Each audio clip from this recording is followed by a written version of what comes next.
எட்டி தொடும் வயது இது ஒரு வெட்டுக்கத்தி போல் இருக்கும். அதிசயம் என்னவென்றால் அதன் இரு பக்கம் கூறிருக்கும். கனவுக்கு செயல் கொடுத்தால் அந்த சூரியனில் செடி முளைக்கும்.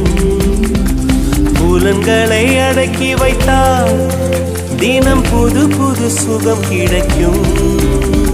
காலில் குத்தும் வாணி உன் ஏழி என்று காமி, பல இன்பம் மல்லி சேர்த்து ஒரு மூட்டை கட்டி வாணி வாணி. பழ பழக்கிற பகலானி, பட படக்கிற அகலானி, அனல் அடிக்கிற துகுலானி, நகலின் நகலானி. மழை அடிக்கிற முகிலானி, திணற அடிக்கிற திகிலானி, மனம் மணக்கிற அகிலானி, முள்ளா மலரானி.